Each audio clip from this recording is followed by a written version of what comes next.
최근에 윤석열 대통령과 가장 자주 만나는 것으로 보여지고 그리고 관저도 가장 자주 드나드는 것으로 지금 전해지고 있는 윤상현 의원과 저희가 전화 연결을 직접 해서 윤 대통령의 근황 등을 좀 물어봐 드리도록 하겠습니다.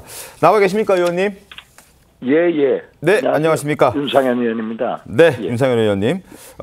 어제 영상 잘 보셨죠? 윤석열 대통령의 어떤 영상이 공개가 됐는데. 저는 뭐 누가 보내줘가지고 얼핏 봤습니다. 네. 네.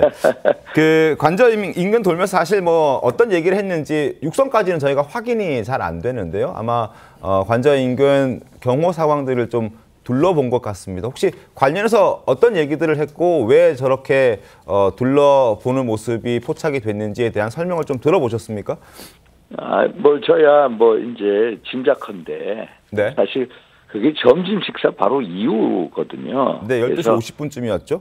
예. 식사 마치고 이제 경내를 이제 돌아보신 모습 같고요. 일종의 이제 산책 겸 또 근무자 격려 차원에서 이렇게 돌아보시지 않았나 이런 생각합니다. 근데 뭐 사실 민당 의원 어느 의원께서 뭐 도피를 했다. 세상에 대통령이 잡범입니까? 응? 또 안 되는 이 가짜 뉴스를 퍼뜨리지 않습니까? 제가 1월 3일 날도 그 대치 현장에 있었습니다만은 네. 공포탄을 쏴라 아니면 실탄 쏴라 이것도 완전 새빨간 거짓말입니다. 경호관들은요 공포탄 자체를 가지고 있지 않습니다. 네. 그래서 이런 식의 가짜 뉴스가 활개를 치고 그것을 선전선동하고 경호처를 갈라치기 하고 이런 거에 대해서 이제 정말로 저는 분개를 하는데요. 그렇다고 해서 뭐 대통령이 일부러 노출시켜서 뭐 연출한 거는 아니고요. 네. 대통령께서는 이제 산책하고 근무자들 격려 차원에서 돌아보신 걸로 저는 알고 있습니다. 알겠습니다. 네, 윤 의원님 물론 뭐 어제는 못 만나셨다 이런 말씀도 언론을 통해 주셨긴 어제는요, 했습니다. 제가 그 경향이 없어서 뭐 약속이 있어서 바로 나왔습니다. 방문하시긴 하셨지만 대통령은 면담하지 못하고 나오신 거고요. 예. 하지만 그 전에 이제 또 관저에 방문하셨을 때 대통령을 만나신 적도 있다라고 알고 있는데 현재 윤석열 대통령의 뭐 건강 상태라든지 아니면 입장이라든지 저희가 좀 궁금하거든요. 그 대통령 건강은 양호하시고요, 아주 의연하시고 좀 꿋꿋하다가 이런 걸 이제 느낌을 받고요. 예. 오히려 저희들 보고 고생이 많다고 또 그 밖에 보면 어젯밤에도 한 1000여 명의 시민분들이 계시거든요. 네. 오늘 제가 새벽에도 보면요. 제가 그 새벽에도 있었습니다. 거기에도 한 몇백 명, 한 300명, 400명 정도 애국 시민분들이 계셔요. 그래서 그런 분들한테 되게 죄송스러운 마음을 갖고 계셔요. 그래서 그런 상황이 있습니다. 또 변호사분들 만나서 이제 탄핵 심판 절차 이런 법적인 문제에 대해서 준비를 하고 계시고 그렇습니다. 심판 심리에 이제 참석할 계획이시기 때문에 그 부분에 대한 직접적인 준비를 하고 계시다. 그 윤석열 대통령의 모습은 공개가 됐습니다만 김건희 여사의 근황도 궁금해하는 분들이 있거든요. 그 부분은 알고 있습니까? 아니 김 여사님께서도 계속해서 뭐 근거 없는 소문과 뭐 여러 가지로 막 민당 주제의 선전선동 식으로 마녀사냥하지 않았습니까? 또 대통령을 지금 생포 작전 하겠다고 그러지 않습니까? 네. 아니 무슨 잡범입니까 대통령이요? 이런데 어떻게 김 여사가 심신이 편할 수 있겠습니까? 네? 저는 그렇게 알고 있습니다. 알겠습니다. 그리고 일각의 보도를 보면 최근 윤석열 대통령이 이제 술을 안 마시고 있다 뭐 이런 보도도 나오긴 했던데 그 부분도 조금 확인을 좀 하셨습니까? 아니 대통령이 무슨 알코올 중독자입니까?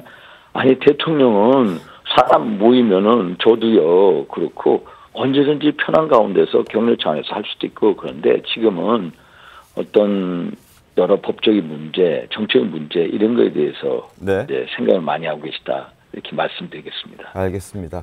그리고 1월 3일에 1차 집행영장 집행 당시에 그때도 일단 들어가서 윤 대통령을 만나지 않았습니까?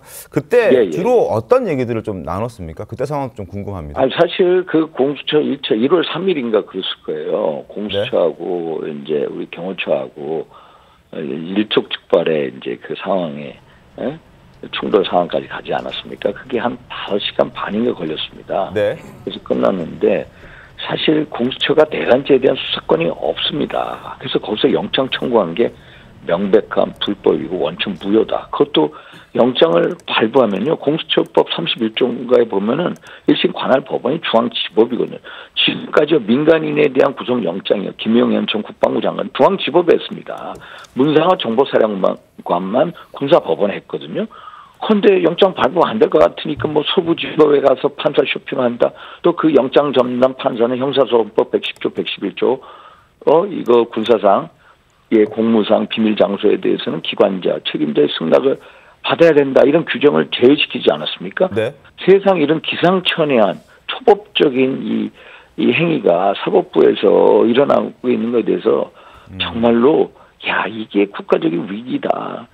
이런 거에 대해서 정말로 참 너무나도 심통해하세요. 그 부분 이렇게 사법 시스템 붕괴에 대한 얘기를 주로 나누셨군요. 그러니까. 그래서 이게 이 사법 시스템 하나만이 아니라 대통령께서는 이 나라 전체가 겉으로 보기에는 전혀 노멀하고 별 문제가 없어 보이는데 그 안에 보면은 너무나도 많은 붕괴되어 있는 것을 직접 보시지 않았습니까? 네. 제가 지난번에 헌법 77조 예를 들어서 전시사변 이해 준한 국가 비상사태 군사 경험할 수 있지 않습니까? 저도 그런 세 가지 요건에 대해서 동의를 못합니다. 그런데 대통령은요. 대통령만의 대한민국의 이 소프트웨어가 무너지고 있는 것에 대해서 엄청난 위기의식을 가지고 계신 거예요. 그래서 12상 계엄을 했다는 거고 그거에 대해서 주권자한테 알리고 싶었던 거예요. 그래서 그런 문제는 탄핵심판 절차를 통해서 당당하게 이제 말씀하실 거다 이렇게 보고 있습니다. 알겠습니다. 지금도 조금 언급해 주셨지만 서부지법을 통해서 체포영장을 발부받았던 그 부분들을 좀 지적하면서 어제 윤석열 대통령 측의 입장이 조금 추가되고 변경됐다는 부분도 확인을 할 수 있었습니다. 어제 윤갑근 변호사의 목소리도 의원께서도 들으셨겠지만 일단 서울중앙지법에 구속영장을 청구하거나 기소하면 거기에는 응하겠다라고 얘기를 했거든요. 왜 그러냐면요. 제가 사실 이게 영장이 불법이고 또 이게 공수처가 수사 권한이 없다라는 입장엔 변함이 없습니다. 그런데 이게 계속해서 국가적 혼란이 장기화되고요. 또 엄동설안의 그 바깥에서 고생하시는 시민분들한테 죄송하고 또 공무원들이 무슨 죄가 있습니까? 여기 경찰 특공대를 동원한다면 경찰 특공대?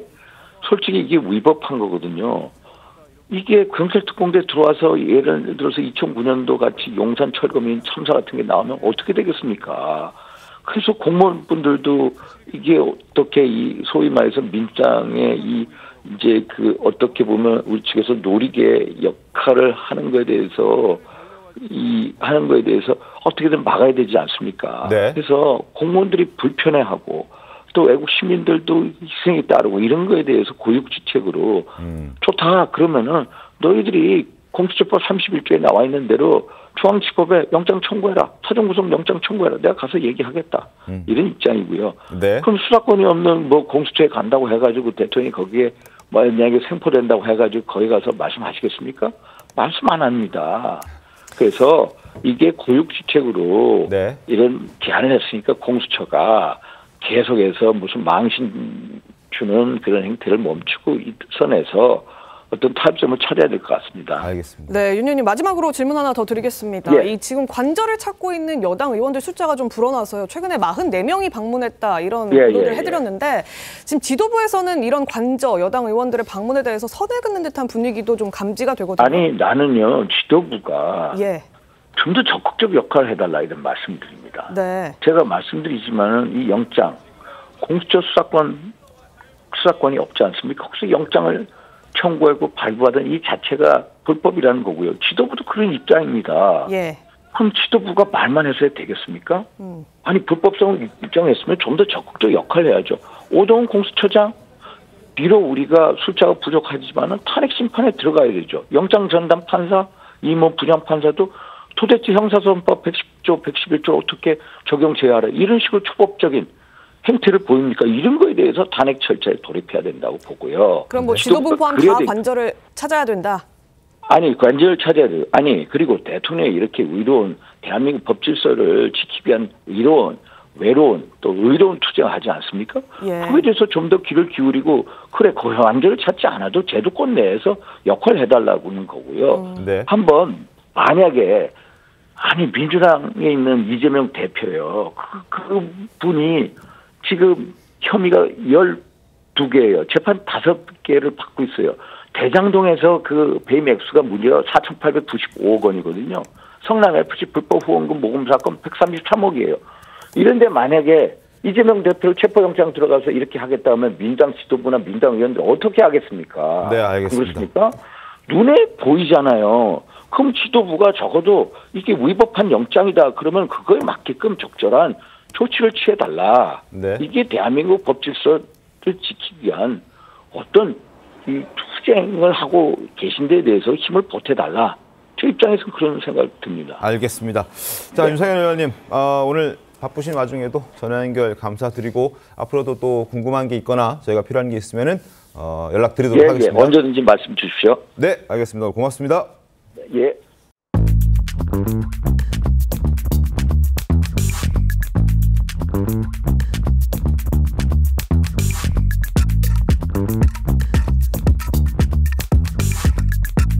Thank you.